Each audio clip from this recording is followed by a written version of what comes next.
మెదక్ జిల్లా నర్సాపూర్ సాయికృష్ణ గార్డెన్ సమీపంలో ఉన్న స్థలంలో ఈ నెల 7వ తేదీన ప్రియాంక గాంధీ భారీ బహిరంగ సభ నిర్వహించ తలపెట్టిన సభా స్థలాన్ని పరిశీలించారు. మల్కాజ్గిరి మాజీ ఎమ్మెల్యే మైనంపల్లి హనుమంతరావు, నర్సాపూర్ మాజీ ఎమ్మెల్యే మదన్ రెడ్డి, నియోజకవర్గ ఇన్ఛార్జ్ ఆవుల రాజిరెడ్డి, డీసీసీ అధ్యక్షులు ఆంజనేయులు గౌడ్. ఈ సందర్భంగా మైనంపల్లి మాట్లాడుతూ ఈ నెల 7న 11 గంటలకు ప్రియాంక గాంధీ నర్సాపూర్ సభకు రానున్నారని, మెదక్ జిల్లా నలుమూల నుంచి భారీగా జన సమీకరణ చేయనున్నామని, నీలం మధు ముదిరాజ్ లక్ష మెజార్టీతో గెలవనున్నారని తెలిపారు.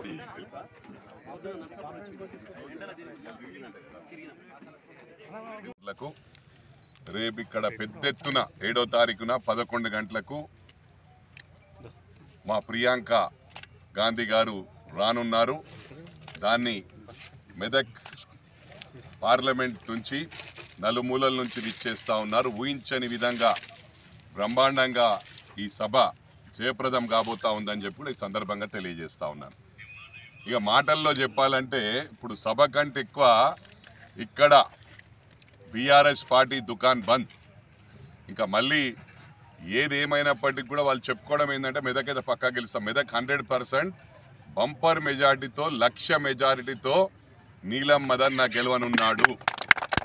ఇది గమనించవలసిన విషయము. హరీష్ రావు, నీకే చెప్తా ఉన్నా, మొన్న చాలా మాట్లాడినావు మా మదనన్న గురించి. మదనన్న నాకు తండ్రి సమానులు.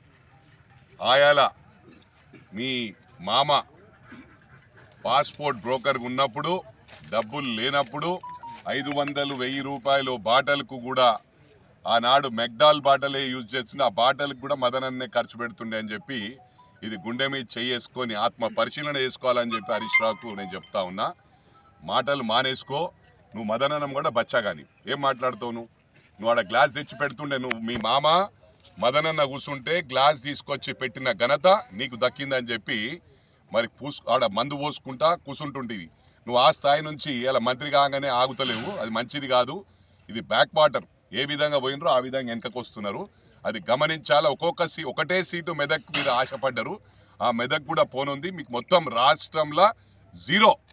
ఈ పార్టీ ఏ విధంగానైతే రామలింగరాజు గారు సత్యంను మైటాజ్ చేసి 0 అయిపోయినరో, మీరు కూడా అదే విధంగా టీఆర్ఎస్ను బీఆర్ఎస్ చేసిన రోజే చెప్పిన, మీ దుకాణం బంద్ అయిపోతుంది, ఖతం అయిపోయినారు, ఉల్టా అయిపోతుంది. ఏ విధంగానైతే అది ఉల్టా అయిందో మీది కూడా ఉల్టా అవుతుంది అని చెప్పిన, అదే విధంగా ఉల్టా అయిపోయింది.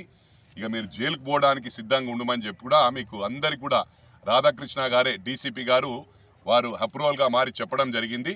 ఇది కేసీఆర్ గారు, కేటీఆర్ గారు వీళ్ళ డైరెక్షన్ మీద మరి నేను చేశాను, ఫోన్ ట్యాపింగ్ చేశానని. సిద్దిపేటలో కూడా చాలామంది మీద ఫోన్ ట్యాపింగ్ చేసినావు. జైలుకు పోవడానికి సిద్ధంగా. మీరు మాటల్లో కానీ చేతల్లో ఎప్పుడు చూపించలే. ఈరోజు మీకు జవాబు చెప్పే అవసరం లేదు. ప్రజలు మాకు తెలంగాణ ప్రజలు మ్యాండేట్ ఇచ్చినప్పుడు నువ్వు అజ్జేలే 4 నెలలే అయింది కొత్త సంసారం. ఆల్రెడీ మా గౌరవ ముఖ్యమంత్రి గారు డైనమిక్ ముఖ్యమంత్రి అని మొత్తం రాష్ట్రం అంతా చెప్తున్నారు. మరిన్ని అప్డేట్స్ కోసం మా ఛానల్ ని సబ్స్క్రైబ్ చేయండి.